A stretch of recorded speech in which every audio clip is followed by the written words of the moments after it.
What it do, folks? It is your host, Sensei on Popcorn and Pork Rinds, and today, what is today?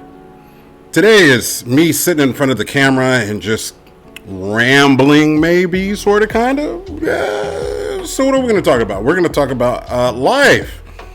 We're going to talk about relationships. We're going to talk about drug overdoses. We're going to talk about friendships and parenting. So basically, let's start from the top.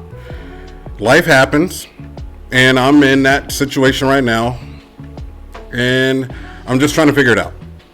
So this might be the last video for a while, but it was suggested to me that I sit here and kind of ramble, sort of, kind of, but also I have a small path that I'm on that I would like to talk about. And pretty much in my case is I'm just trying to figure things out because I've been a certain way for a very long time. I also was a drug addict and an alcoholic. I don't know if anybody knew that.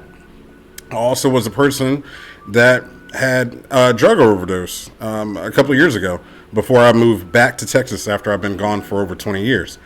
And basically what happened with that was, I do believe it was 13 people had passed away, 2 survivors. I was one of those people that survived.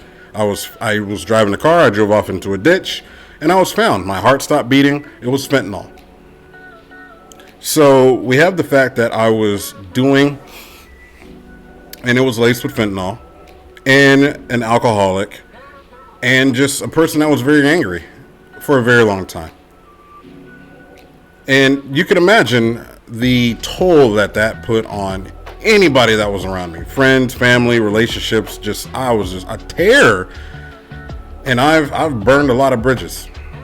And every time that I come out and I'll say, like, hey, I'm going through this, or I did this, I'm the bad guy. No, everybody was like, oh no, how? No, not you, not you. Oh no, I'm terrible. It's the truth. It's the truth. I mix in so many supposedly good things that I've done for people, letting them move into my house, feeding them, giving them money. And then you have all the other people that live on the other side of that, of where I just completely just terrorized emotionally. Not saying that I'm over here abusing people, but I don't think that I was ever in a moment in my life where I showed the same respect or love or caring or guidance or anything to anybody that I considered a loved one. And I'm talking about, obviously, wives. I've been married before and divorced, and I'm sitting in the same goddamn canoe as I've been before, just based off of just attitudes and actions of being what do you call them? Kyles. I'm gonna go chat up a wall by punching it. Stuff like that. Me going and punching a wall and acting all moody and yeah. Or being drunk and starting arguments and fights. I am a person that can sit here and say that I'm sober 100%. I don't even smoke cigarettes anymore. I don't smoke cigarettes. I go to the gym now. But I'm still a work in progress. As far as parenting, I can't repeat the same thing that my parents did. I grew up in a 2-parent home, but boy, I feel like a lot of damage has been done from watching them. Not to blame them, but it was It was definitely contributed to the way that I treated loved ones specifically. Man, now the more that I'm talking about it, yeah, that was the dynamic of what I felt was okay and comfortable and what I was used to, just watching these 2 people just argue, but they stayed together. And that's what I considered a functioning relationship, is you can argue, you can go break something, as long as you're not abusing that spouse, but you stay together. That's unacceptable. Yeah. I don't know. Where else should I go from this? You know what? I'm going to end it here, and I'm going to upload this.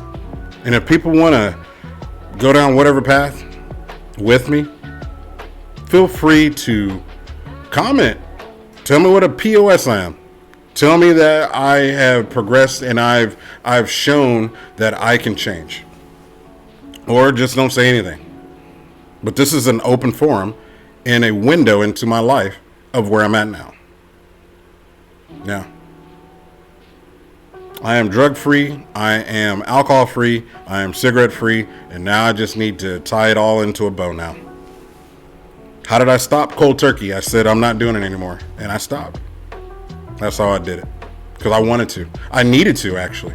I had to.